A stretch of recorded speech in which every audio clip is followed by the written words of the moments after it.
are in the kitchen with Allison Davis here at Wild Thyme. And what are we cooking today, Allison? Well, I don't know how you pronounce it. Well, I think I do, but everybody pronounces it different. But we're doing kind of a Vietnamese style broth-based soup, which is spelled P-H-O, known as pho or pho, depending on who you are. Right? But this is a chicken pho, and we are basically adding some fresh ingredients to this, but it's really all about the broth. Wonderful. So the first thing that we started with was homemade chicken stock, which I make here in-house. Bone broth or chicken broth where it's low simmered with fresh vegetables and the bones of the chicken or the backs of the chicken. And then what we have done is we've added in some key spices that really give it that Vietnamese flavor. So I've got some of those right here beside you, but I used some fresh cardamom pods, fennel seed, or you could also use star anise, which I love, fresh turmeric, and then we've added some ginger and garlic into this broth. It smells awesome. Right? Just standing over it right now, I'm just like, wow, this smells really good. So letting those all kind of simmer and cook in the broth is really going to bring that flavor. And I just throw them in whole, and then when we're ready, we'll strain it over.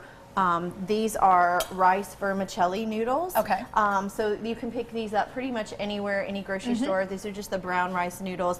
They don't have to be boiled. They're so small and so fine that once that hot broth hits them and they sit in that broth, it's going to cook them thoroughly as much as they need to be cooked. So this broth is going to be poured over that, and then that's kind of the base with the noodles. I've got some chicken roasting in the oven, or you could also just boil it in the broth, and that'll even add more of that chicken flavor. But the little bits of meat are pretty common, you know, in the pho. In addition to that, we're going to add a few other ingredients. So I've got some green onions. I've also got some red onion slices. I like onion in mine. So we're going to chop a little bit of these green onions. And then I also have jalapeños. I love jalapeños in mine because I like the spice that it brings. And then we also have some cilantro and some mint. And so if you go to the Asian market, there's also the Thai basil, which I also love to add in if you can find it. It's a little bit more peppery, but one thing that I know you can always get at any of the grocery stores is the mint and the cilantro, so I like that combination. So I'm just going to strip the mint off of the leaves, and then we're just going to do kind of a rough chop on the cilantro, and that will be about it. We've got some lime juice that we'll add because I love the little bits of citrus. So basically we're just going to build this bowl and then enjoy it. But it's all about the broth. And again, this is something that I even think the next day would be even better because all those flavors have had a chance to kind of marry together and really like come through. But yeah, you could do so many combinations. One of the other ingredients that I like to use, but again is sometimes hard to find, is just the fresh bean sprouts. If you can find those, those are perfect because they give a nice little crunch and just that pop in there. It doesn't really change the flavor. Where do you typically find those? You definitely find them at the Asian market. Yeah, for sure. And then it just depends on the grocery store if that's something they're carrying at the time. I do think Whole Foods, typically carries them.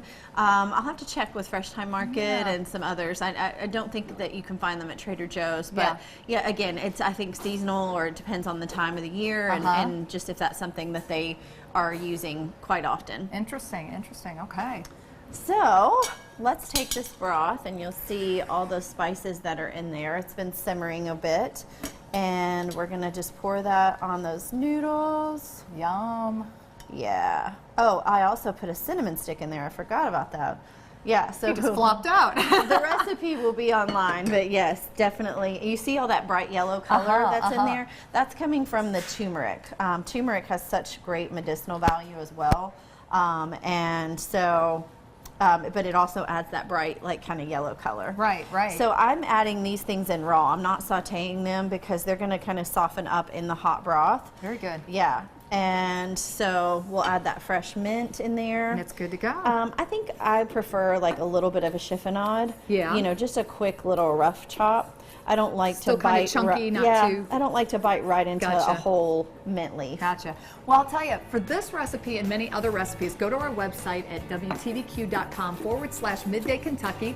Go to the recipes tab, or you can head over to Allison's website at wildtimecooking.com, and we will be right back right after these messages. I love the lime. I know it smells so good.